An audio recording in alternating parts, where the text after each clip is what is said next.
राधे राधे भक्तों। पाठ 8 एक वृद्ध माता और पुरुषोत्तम मास की कथा। कथा का प्रारंभ।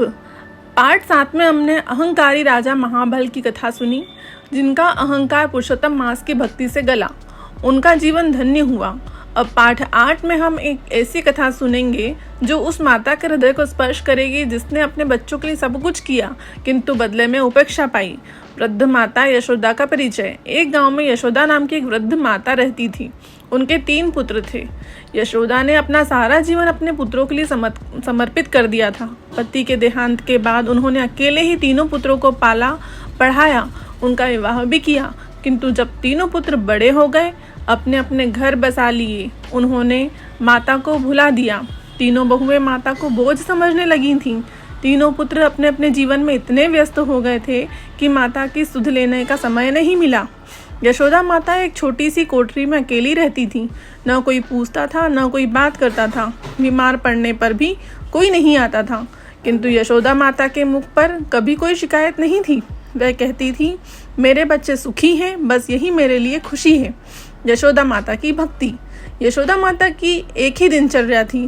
प्रातः काल उठकर स्नान करना, तुलसी को जल देना, भगवान विष्णु का पूजन करना और घंटों भगवान के सामने बैठकर उनसे बातें करना। वे भगवान से कहती थी, प्रभु तुम ही मेरे पुत्र हो, तुम ही मेरे सखा हो, तुम ही मेरा सहारा हो। संसार ने मुझे अकेला छोड़ दिया किंतु तुमने कभी नहीं छोड़ा। उनकी इस भक्ति को देखकर गांव के लोग कहते थे, यशोदा माता के पुत्र तो उन्हें भूल गए हैं, किंतु भगवान उन्हें कभी नहीं भूलते। पुरुषोत्तम मास का आगमन। एक वर्ष पुरुषोत्तम मास आया। गांव में एक सत्संग हुआ। उसमें एक महात्मा ने पुरुषोत्तम मास की महिमा का वर्णन किया। यशोदा माता भी वहां गई हुई थी।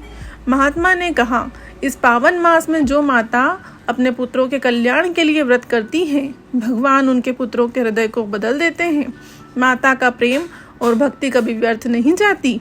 यशोदा माता की आंखें भर आई। उन्होंने मन में संकल्प लिया, मैं इस व्रत में अवश्य करूंगी, अपने लिए नहीं, अपने पुत्रों के कल्याण के लिए। व्रत का आरंभ हुआ। यशोदा माता ने व्रत किया। उनकी वृद्ध काया के लिए यह सहज नहीं था।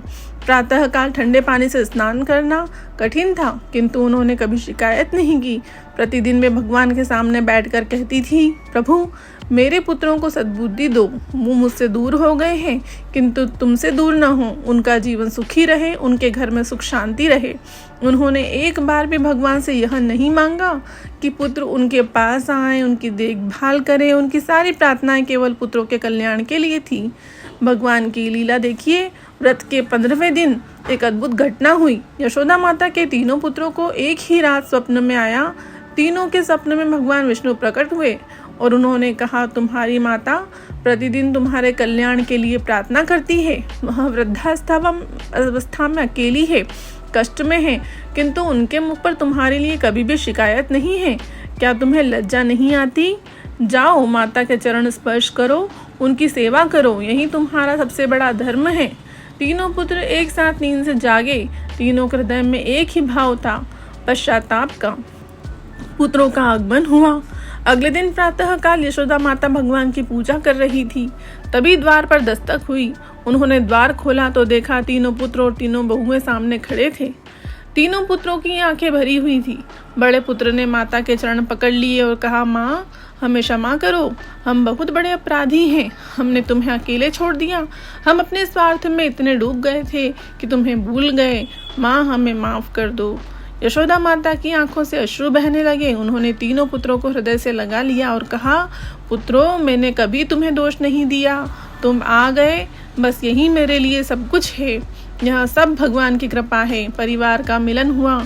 उस दिन के बाद तीनों पुत्रों ने माता की देखभाल का पूर्ण दायित्व लिया। तीनों बहुएं भी बदल गईं। वे माता की सेवा में लग गई। यशोदा माता के घर में जो वर्षों से सन्नाटा था, वहां अब हंसी खुशी में भर गया। यशोदा माता प्रतिदिन भगवान के सामने बैठा करती थी, प्रभु तुमने मेरी सुन ली, तुमने मेरे पुत्रों को लौटा दिया, मैं तुम्हारी हमेशा ऋणी रहूंगी। इस पाठ का आध्यात्मिक संदेश यह है कि यशोदा माता की कथा हमें 2 महान सत्य दिखाती है। पहला यह कि माता का प्रेम इन संसार की सबसे बड़ी शक्ति है। जो माता अपने पुत्रों के कल्याण के लिए प्रार्थना करती है, भगवान उन प्रार्थना को अवश्य सुनते हैं। दूसरा, जो व्यक्ति अपने लिए नहीं दूसरों के लिए प्रार्थना करता है, भगवान उसकी सबसे पहले सुनते हैं। यशोदा माता ने कभी अपने लिए कुछ नहीं मांगा और भगवान ने उन्हें सब कुछ दे दिया।